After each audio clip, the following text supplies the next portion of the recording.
Shalom saudara, jumpa lagi bersama saya Patrick Smith.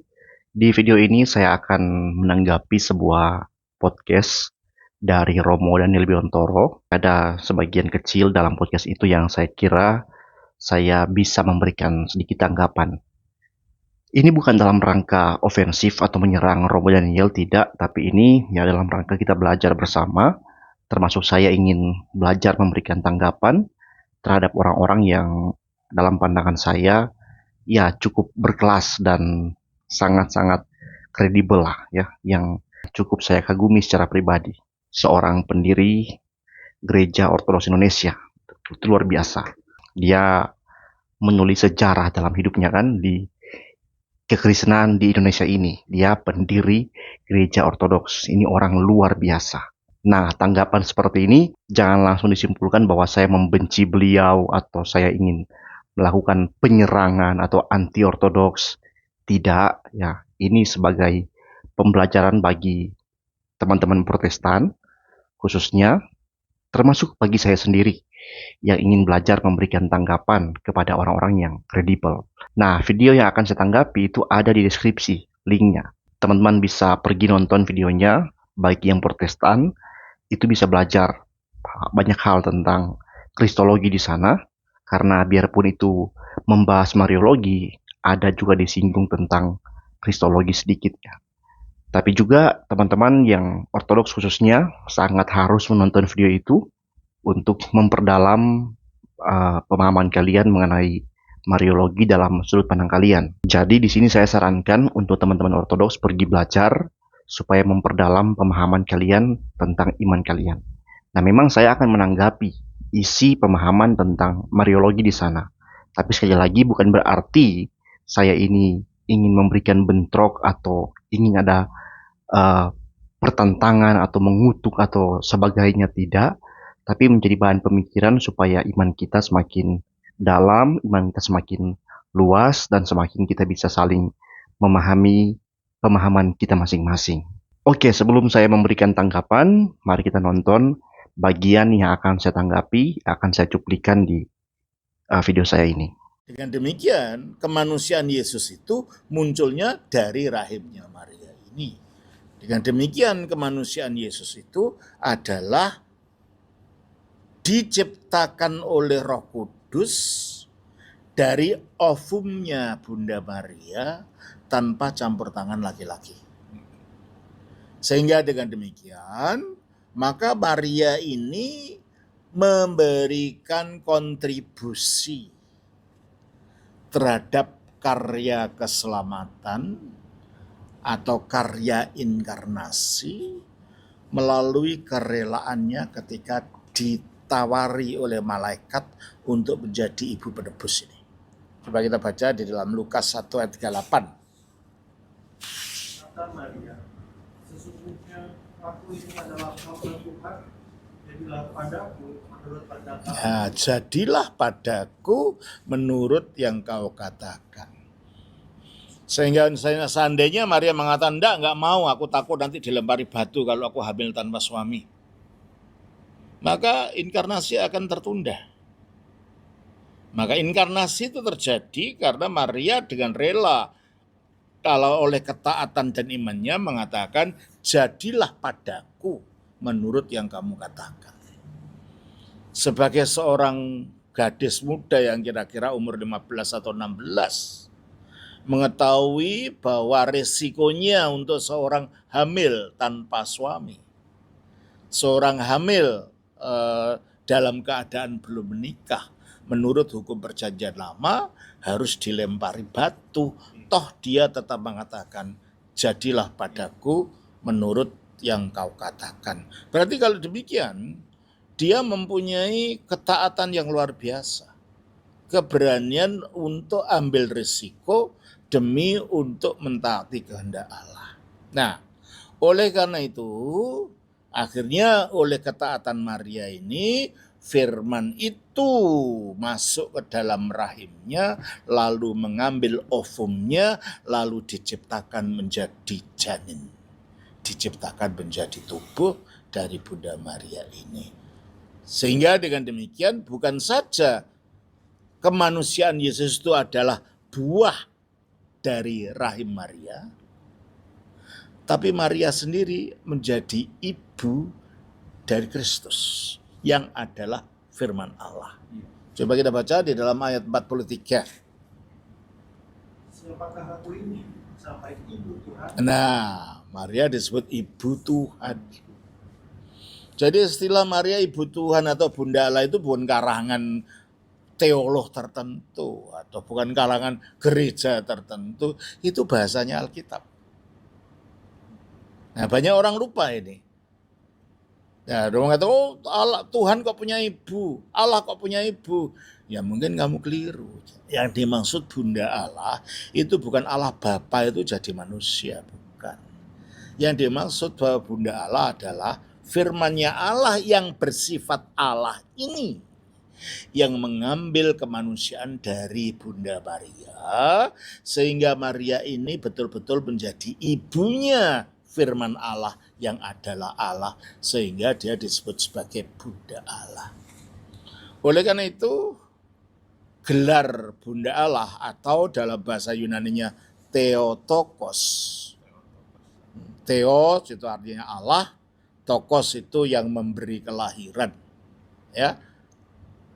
Itu sudah mulai digunakan oleh gereja purba sejak abad kedua, terutama oleh seorang penulis Kristen purba namanya Origenes. Origenes sudah menyebut Maria sebagai Theotokos. Jadi bukti tertua tentang penyebutan Theotokos itu dimulai abad kedua. Ya, abad kedua. Oleh Origenes. Origenes ini. Ya. Nah, apa yang terjadi kemudian pada abad yang keempat? Pada abad yang keempat, ada seorang pimpinan gereja, yaitu seorang patriark di Konstantinopel, yang kebetulan dia adalah seorang berkebangsaan Syria, namanya Nestorius. Nestorius itu sangat getol untuk melawan bidat-bidat. Saking getolnya sampai dia kebablasan, dia menolak gelar Theotokos. Dengan alasan Allah tidak dilahirkan. Seperti banyak saudara-saudara Protestan sekarang mengatakan begitu gitu. Itu sebenarnya dimulai dengan si Nestorius. Allah tidak punya ibu, Allah tidak dilahirkan. Ya memang kalau yang dimaksud Allah Bapa ya bukan, ya memang Allah Bapa tidak dilahirkan, Allah Bapa tidak jadi manusia. Tapi yang kita maksudkan bahwa dia itu Bunda Allah adalah bahwa dia itu mengandung firman Allah. Nah, itulah videonya saudara-saudara. Sebenarnya dari sisi kristologi ya, apa yang disampaikan oleh Romo Daniel itu no problem, itu luar biasa. Saya sepenuhnya setuju dengan sisi doktrin kristologi yang disampaikan oleh Romo Daniel. Yang akan saya tanggapi sebenarnya lebih kepada penekanan tentang apa yang dikatakan oleh Romo Daniel berkaitan dengan hubungan antara kristologi dan mariologi di sini. Nah, yang pertama, saya kurang setuju kalau dikatakan bahwa Maria berkontribusi dalam karya keselamatan, khususnya dalam hal ini inkarnasi Kristus, hanya karena Maria setuju dengan tawaran malaikat. Lagi pula, kalau kita melihat dalam teks itu, Maria bukan menerima tawaran dari malaikat, melainkan informasi pemberitahuan. Karena kalau Maria ditawari, seharusnya ada kesan dari malaikat itu semacam meminta persetujuan Maria. Seperti misalnya kata maukah atau bolehkah atau apakah Maria bersedia dan sebagainya. Tapi kan kesan seperti itu nggak ada dalam narasi itu. Mari kita membaca narasi itu dalam Lukas pertama ayat 28-31. Dikatakan ketika malaikat itu masuk ke rumah Maria, ia berkata, "Salam, hai engkau yang dikaruniai, Tuhan menyertai engkau." Di sini Maria terkejut mendengar perkataan itu, lalu bertanya dalam hatinya, apakah arti salam itu? Kata malaikat itu kepadanya, "Jangan takut, hai Maria, sebab engkau beroleh kasih karunia di hadapan Allah." Ini sebuah declare kan, kecharitomene, Maria telah atau sudah memperoleh kasih karunia yang besar dari Allah. Yang dalam arti, Maria bukan sedang ditawari sebenarnya, tapi sedang diberitahu secara deklaratif bahwa dia sudah dikaruniai Allah sebelumnya. Makanya tanpa penawaran, malaikat langsung mengatakan, sesungguhnya engkau akan mengandung. Di sini menggunakan kata akan, ya, yang berarti ini sudah pasti akan terjadi. Ya, kenapa dia pasti? Ya, karena ini adalah pernyataan dari Allah yang diteruskan oleh malaikat. Ini pernyataan, bukan penawaran.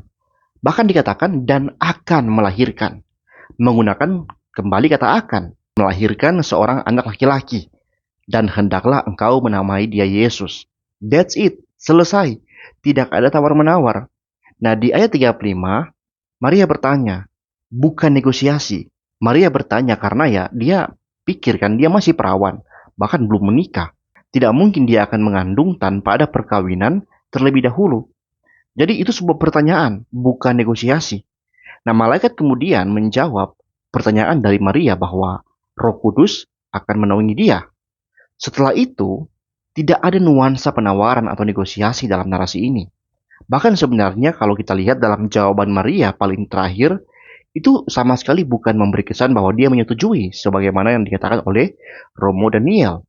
Malahan pernyataan Maria di bagian terakhir dalam narasi itu menunjukkan kesan seolah-olah dia itu mau bilang, saya bisa apa? Kalau Tuhan sudah putuskan, saya bisa apa? Ayat 38, sesungguhnya aku ini adalah hamba Tuhan. Kata hamba di sini menggunakan kata budak, babu. Sebuah pernyataan bahwa Maria tidak punya pilihan. Budak tidak setuju dengan keputusan tuannya kan. Budak tidak bisa menolak. Dia harus siap sedia. Tidak punya opsi. Dia tidak punya hak apapun untuk menolak perintah Tuhan. Itu maksud Maria ketika dia membuat klaim, aku ini adalah hamba Tuhan. Budak Tuhan. Jadilah padaku menurut perkataanmu itu. Ya, jadi saudara-saudara, saya pribadi tidak setuju dengan pernyataan bahwa Maria menyetujui tawaran malaikat yang diutus Allah. Apalagi yang berkaitan dengan itu. Di mana Romo itu memberikan semacam argumen pengandaian bahwa karya keselamatan inkarnasi Kristus akan tertunda kalau Maria menolak. Menurut saya itu sangat out of context, sebuah pengandaian yang out of realisme biblikal lah. Memberi kesan bahwa karya Allah tergantung pada keputusan manusia, keputusan Maria. Saya percaya Maria pasti tidak mungkin menolak dalam keadaan itu. Karena selain dalam narasi itu, ya, malaikat itu sudah menunjukkan apa yang pasti akan terjadi, seolah-olah malaikat sudah tahu bahwa Maria tidak mungkin menolak. Tapi juga ada pengakuan dari Maria sendiri kan, yang mengungkap sebuah fakta bahwa dia tahu diri, dia siapa. Dia adalah doulos, hamba, budak, dan dia sadar dia tidak punya pilihan di hadapan utusan dari Allah yang hidup ini. Dia tidak boleh membantah atau menolak. Dia harus taat. Karena dia adalah doulos, dia adalah hamba. Pemikiran itu sudah menjadi presupposisi bagi Maria. Maria gak setuju. Dan ini adalah teladan iman yang luar biasa bagi kita. Memang banyak nabi ketika diutus melakukan pembangkangan. Entah karena dia lupa diri atau ada motif-motif lain. Sudahlah Musa ya. Musa itu saat bertemu dengan Tuhan pertama kali, itu dia belum sempat memiliki worldview personal tentang kemahakuasaan Allah. Ya, Musa lahir dan besar di Mesir, di masa penindasan dan Allah seolah-olah masih diam saja. Jadi dia masih dianggap wajar lah kalau memberikan kesan ragu-ragu ketika diutus Tuhan. Mungkin contoh yang bisa kita pakai adalah Yunus ya. Dia diberikan tugas, tapi dia lari dari hadapan Tuhan. Tapi coba lihat, apakah pada akhirnya Yunus berhasil menolak Tuhan? Tidak. Tapi ada juga contoh nabi yang bahkan memberi diri untuk diutus. Ya, Yeremia, inilah aku, utuslah aku. Sebuah teladan yang juga hebat kan? Di masa Israel yang sangat bobrok dan bisa membunuh para utusan Allah, Yeremia memberi diri untuk diutus. Nah, di sini Maria sudah hidup sebagai keturunan remnan, orang-orang yang balik dari pembuangan. Belum lagi dia adalah keturunan Daud, dan juga dia termasuk keluarga imam ya, karena dia sepupuan dengan Elizabeth yang suaminya adalah seorang imam yang melahirkan Yohanes. Tentu Maria memiliki pengenalan akan Allah dan siapa dirinya di hadapan Allah itu. Membuat kita bisa sadar bahwa penolakan terhadap penetapan Allah tidaklah mungkin terjadi pada Maria. Jadi itu poin yang pertama. Poin yang kedua, berkaitan dengan itu, saya juga kurang setuju kalau Romo Daniel itu berkata bahwa Maria begitu berjasa dalam karya inkarnasi hanya karena Maria take a risk. Dia yang masih muda, rela menerima tawaran meskipun dia tahu dia bisa dilempari batu. Itu menurut Romo Daniel. Dan oleh karena take a risk ini, Maria seolah mendapat reward menjadi wadah inkarnasi firman. Mohon maaf ya Romo ya, menurut saya pemikiran Romo itu terlalu Maria sentris dan juga terlalu simplifikasi konteks. Karena kasus wanita yang hamil di luar pernikahan Yahudi itu nggak serta-merta akan langsung pasti dirajam dengan batu kok. Ya apalagi dalam kasus Maria. Begini, mungkin bisa saya jelaskan secara sederhana. Bisa koreksi kalau saya salah. Dalam tradisi pertunangan Yahudi, Maria dan Yusuf sebenarnya sudah dianggap sebagai suami istri. Hanya saja karena masih konteksnya pertunangan, di situ berarti mereka masih belum tinggal satu rumah, ya, sebelum masa puncak pernikahan. Tapi mereka sudah diikat dengan perjanjian akan menikah, pasti menikah, dan mereka sudah mulai menjalani masa pranikah begitu. Masa sebelum mereka tinggal serumah. Mereka menerima pengajaran-pengajaran dan tentunya bimbingan-bimbingan tertentu. Nah, makanya sebenarnya disebut oleh teks Alkitab Maria adalah istri Yusuf kan. Jadi mereka sebenarnya sudah dianggap suami istri juga dalam kondisi ini. Nah, dalam kondisi ini, jika Maria itu hamil di luar nikah dengan laki-laki lain dan bukan Yusuf, lalu Yusuf menggugat Maria di Mahkamah Agama, maka Maria pasti dirajam dengan batu. Kalau sudah diputuskan benar dia berzina di Mahkamah Agama, sesuai dengan laporan Yusuf. Nah, disinilah sebenarnya luar biasanya Yusuf. Yusuf memilih untuk menceraikan Maria secara diam-diam. Itu rencana dia. Kenapa diam-diam dikatakan? Supaya ya Yusuf ini karena dia orang yang tulus hati menurut kesaksian Alkitab, Maria bisa terselamatkan. Kalau Maria itu langsung menikah dengan pria yang menghamili Maria. Dia nggak memilih mau menggugat Maria ke Mahkamah Agama, dia memilih untuk menceraikan diam-diam supaya Maria bisa langsung pergi nikah dan aman dari hukuman rajam dengan pria yang menghamili Maria. Itu sebagai bentuk tanggung jawab atau tebus salah pria itu. Maria bisa selamat. Dan Maria akhirnya tidak dihukum mati kalau Maria dinikahi oleh pria itu. Tapi kan kita tahu dalam cerita itu, ya Maria bukan dihamili oleh laki-laki lain dan Yusuf diintervensi oleh Allah. Lewat malaikat diberitahu bahwa Maria hamil bukan karena perzinahan, tapi oleh kuasa Roh Kudus dan Yusuf harus menikahi dia. Nah, jadi dengan memahami ini, saudara, saya rasa terlalu simplifikasi terhadap konteks Yahudi dan terlalu Maria sentris. Jika dikatakan bahwa Maria itu berani take a risk, seolah-olah Maria itu sudah pasti dirajam dengan batu. Menurut saya nggak sesimpel itu. Memang ada risknya untuk Maria, tapi kalau dikatakan bahwa dia itu terlalu berani atau artinya dia sudah tahu dia pasti mati dan terima itu nggak seperti itu juga. Ada proses-proses pengadilan dan pembuktian, bahkan sampai pengecekan selaput darah mungkin ada. Kalau seandainya Yusuf menolak dan imam setempat mengetahui Maria hamil tanpa suami dan bukan Yusuf, Maria itu nggak akan langsung dirajam dengan batu, tidak. Tapi mereka akan membawa Maria ke Mahkamah Agama. Dan Maria akan bersaksi bahwa dia mengandung oleh Roh Kudus. Dan pasti akan ada hamba perempuan di bait Allah yang akan mengecek selaput darah Maria. Jadi nggak akan langsung dirajam di tempat ketika diketahui Maria sudah hamil, di luar nikah, dan karena perzinahan atau bukan karena Yusuf.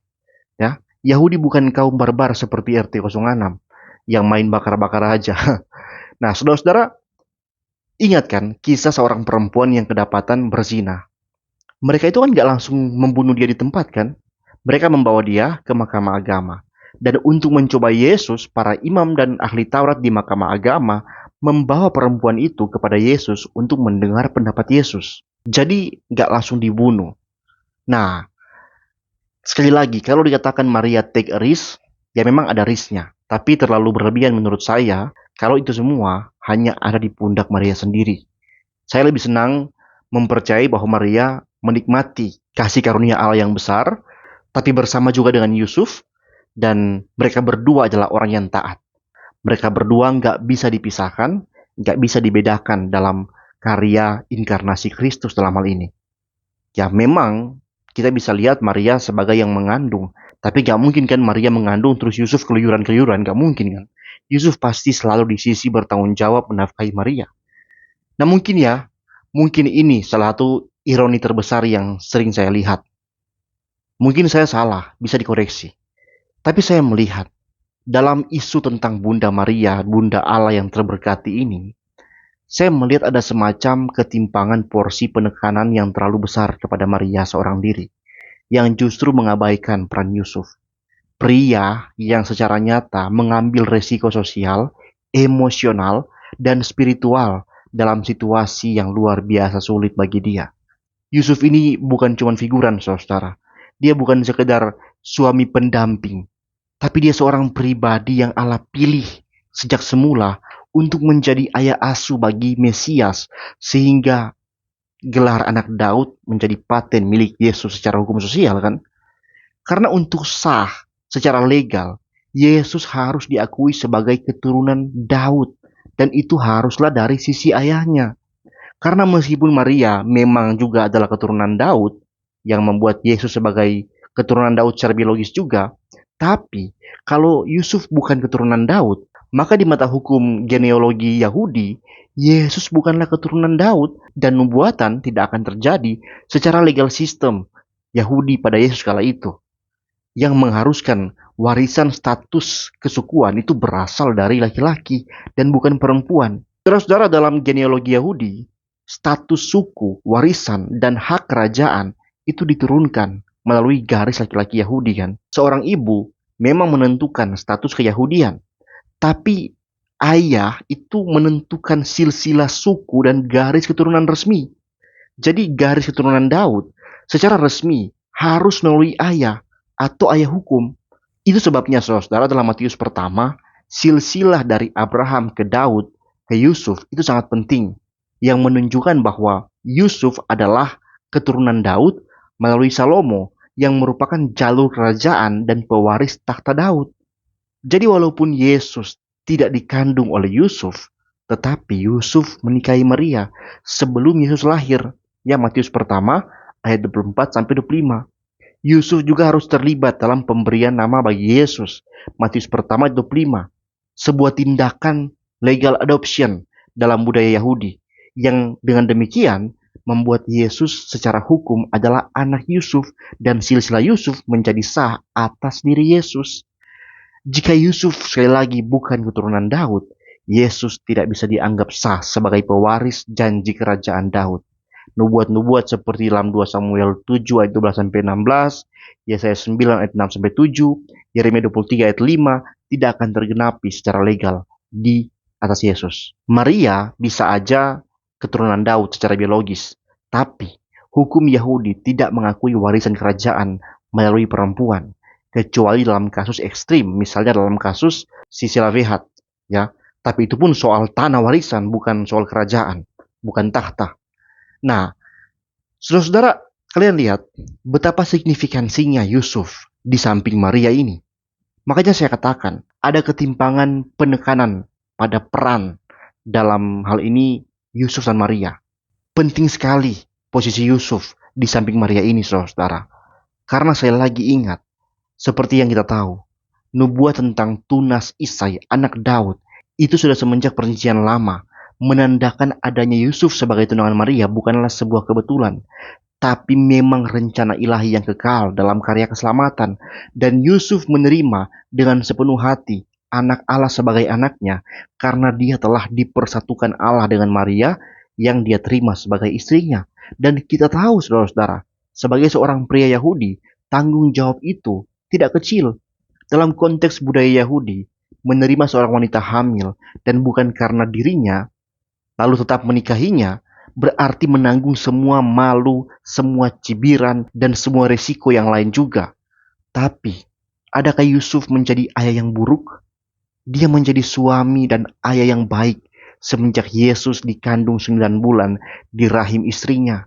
Dia bekerja banting tulang. Dia yang kasih makan Maria dan Yesus di dalam rahim Maria selama 9 bulan. Ya, dia yang kerja cari uang. Dikala melahirkan, Yusuf harus menenteng, ya, Maria mencari penginapan di Bethlehem. Tanggung malu sebagai seorang pria hanya bisa memfasilitasi istrinya melahirkan di kandang binatang. Lalu kemudian mau dibunuh juga oleh Herodes. Ya, Allah memberitahu lewat Yusuf. Karena ya, Allah tahu Yusuf adalah kepala keluarga. Dia yang berperan bertanggung jawab penuh menjaga istri serta anaknya. Dia melarikan mereka ke Mesir, tinggal di Mesir selama sekian waktu, bekerja sebagai seorang asing, mungkin juga miskin. Tapi dia begitu setia, saudara. Dia tidak pernah meninggalkan istri, bunda Allah, dan anaknya, Tuhan Allah kita. Saudara-saudara, kalau mau jujur ya, saya merasa Yusuf pun take a risk. Yusuf pun taat setaat-taatnya. Tapi bedanya, dia nggak dipuji-puji. Padahal Yusuf menunjukkan ketaatan yang luar biasa. Dia taat bahkan sebelum dia tahu semua rencana Allah secara penuh. Ini membuat saya pribadi berpikir sebenarnya. Kenapa tidak pernah ada semacam Yusufologi begitu kan? Kalau ada Mariologi, harusnya ada Yusufologi juga dong. Atau setidaknya ya, adalah foto ikon di mana hanya ada Yusuf dan Yesus. Sebagaimana ada ikon hanya ada Maria dan Yesus. Saya jujur jarang sekali melihat ada ikon di mana ada mereka bertiga. Ada sih beberapa tapi jarang sekali. Gak sebanyak hanya Maria dan Yesus. Menurut saya saudara-saudara, tidak usahlah ada ikon dan patung di mana hanya ada Maria dan Yesus. Bagusnya di mana ada Maria Yesus, harus juga di situ ada Yusuf.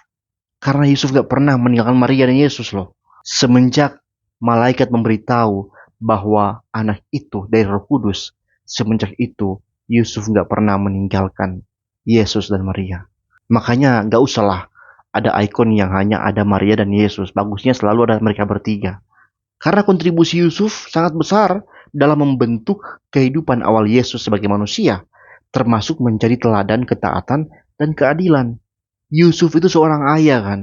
Dia bukan hanya bertanggung jawab menafkahi Maria serta Yesus, dia juga bertanggung jawab memfasilitasi, mendidik Yesus, memberikan pengajaran-pengajaran, pengetahuan-pengetahuan umum di kala itu, memenuhi segala kebutuhan keluarga sepanjang hidupnya. Nah, kembali ke pokok soal Mariologi tadi. Saya tetap menghormati keyakinan teman-teman dari Ortodoks Timur yang menjunjung tinggi Maria juga. Saya paham ada tradisi yang panjang dan teologis yang dibangun secara sistematis terkait Mariologi ini. Tapi sebagai Protestan, saya perlu meluruskan penekanan yang berlebihan ketika Maria seolah-olah ditempatkan sebagai bagian sentral dari karya keselamatan itu sendiri, yang membuat dia berkesan bukan lagi sebagai penerima anugerah, tapi pemberi jasa. Karena kalau dibilang Maria berkontribusi, karena dia berani menyetujui tawaran dan mengambil resiko, maka saya pikir kita sudah menggeser makna dari kasih karunia. Karena pada intinya kan, kasih karunia itu bukanlah sesuatu yang kita dapat karena kita layak atau karena kita berjasa kan. Melainkan karena Allah yang memilih dan menyatakannya tanpa syarat. Kemudian, yang terakhir, yang mungkin ini menjadi puncak tanggapan saya. Saya sangat berharap ke depannya Pak Romo Daniel ini, kalau bisa nggak perlulah mengatakan bahwa banyak Protestan menolak istilah Theotokos. Saya bertanya, apakah Romo Daniel sungguh-sungguh pernah membaca dokumen-dokumen Protestan tentang Maria? Adakah yang Romo baca dalam dokumen-dokumen gereja Protestan yang menyangkal status Maria sebagai Bunda Allah? Janganlah kiranya hanya karena Romo mendengar seorang atau 2 orang atau 3 orang, bahkan 4-5 orang pendeta yang kebetulan Protestan mengatakan Maria bukan Bunda Allah, maka Romo langsung menyimpulkan bahwa Protestan tidak mempercayai Maria adalah Bunda Allah atau Theotokos. Karena bahkan saya secara pribadi ya, jangankan Bunda Allah, saya pun percaya Yusuf pun adalah ayah Allah. Karena status Bunda Allah sebenarnya ya, itu bukan berarti mereka lebih tinggi dari Allah kan. Mereka manusia. Istilah Theotokos, ya, itu adalah istilah yang ditekankan untuk menegaskan kodrat Yesus, ya, sebagai Allah, bukan dalam rangka meninggikan kodrat Maria kan. Itu kan yang diajaran oleh Origen kan. Coba kita kembali ke teks-teks Origen. Itu untuk menunjukkan kealahan Yesus. Itu penekanan kata Theotokos itu.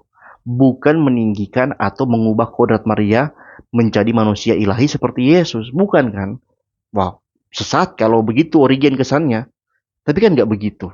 Nah, kami Protestan, dalam dokumen-dokumen resmi kami, sebut saja misalnya Westminster Confession of Faith, atau Katekismus Heidelberg, dan lain-lain.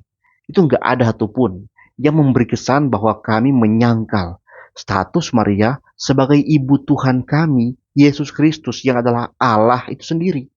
Jadi saya mohon, Romo Daniel, sosok yang cukup saya kagumi, ya, bisa ke depan mungkin lebih selektif dalam memilih diksi.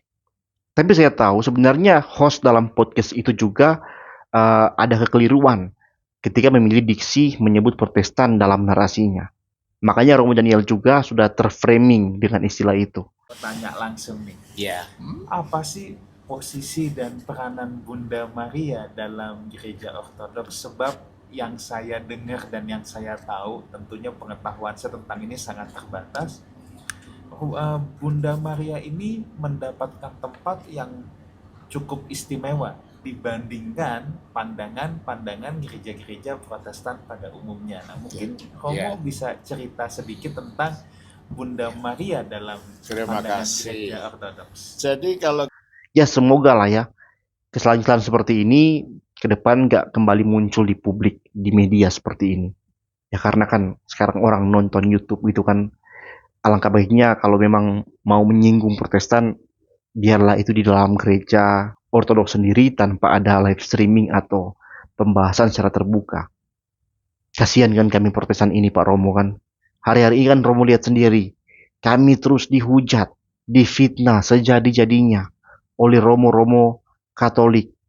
Ya, seperti Patrice Allegro, Alphonse Colo, bahkan banyak sekali polemikus-polemikus Katolik yang hari-hari menyerang Protestantisme.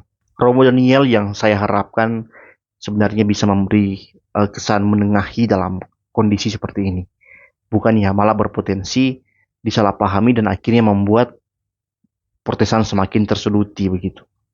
Saya yakin ya, kalau ada Protestan yang menolak istilah Bunda Allah dalam batas Alkitabiah, dia bukan lagi Protestan. Karena jelas dalam dokumen kami, anak Allah, pribadi kedua dalam Tritunggal Maha Kudus, adalah Allah sejati dan kekal, mengambil pada dirinya natur manusia dengan semua sifat hakikinya dan kelemahannya, namun tanpa dosa, dikandung oleh kuasa Roh Kudus dalam rahim perawan Maria dari substansi tubuhnya. Itu Westminster Confession of Faith. Heidelberg Catechism 1563 itu juga mengatakan, pertanyaan dan jawaban ke-35, apakah artinya ia dikandung dari Roh Kudus, lahir dari anak darah Maria? Jawaban bahwa anak Allah yang kekal adalah dan tetap Allah yang sejati telah mengambil natur manusia yang sejati dari tubuh dan darah Maria melalui karya Roh Kudus sehingga ia benar-benar adalah keturunan Maria. Jadi kami Protestan sangat menghormati Maria. Tapi berbeda dengan apa yang Romo katakan bahwa Maria berjasa dalam karya keselamatan, kami nggak setuju dengan itu karena keselamatan itu hanyalah direncanakan, dikaryakan, digagas, dituntaskan hanya oleh Allah Tritunggal Maha Kudus semata-mata yang berpuncak pada kebangkitan Kristus. Jadi kami tidak percaya Maria berjasa seperti manusia yang menegosiasikan kontrak keselamatan dengan Allah. Maria kami percaya menerima kasih karunia Allah dan menjadi teladan ketaatan sebagai seorang hamba Allah yang luar biasa taat, seorang dulosnya Allah. Sama seperti semua nabi yang taat sampai mati, semua rasul yang jadi martir, mereka semua adalah hamba-hamba yang taat. Dan dalam penghormatan kami kepada Maria itu, kami Protestan tidak melupakan Yusuf, yang taat dalam diam, setia di luar bingkai ikon Maria dan Yesus, tapi tetap kuat sebagai kepala keluarga yang bertanggung jawab. Ketaatannya bukan hanya menyelamatkan Maria secara sosial, tapi juga mengkokohkan peran keluarga bagi Yesus Sang Mesias. Sekian video saya, mohon maaf kalau ada singgungan atau membuat Romo tersinggung atau teman-teman Ortodoks tersinggung, tidak ada maksud sama sekali, tidak. Ya, saya mohon maaf. Biarlah kiranya tanggapan ini menjadi bahan pembelajaran, diskusi, bahkan mungkin bisa memberi saya masukan di kolom komentar. Salam kasih dan hormat, serta kagum dari saya untuk Romo Daniel. Saya doakan semoga Romo Daniel sehat-sehat selalu dan umur panjang. Mohon doakan saya juga. Tuhan Yesus memberkati. Shalom.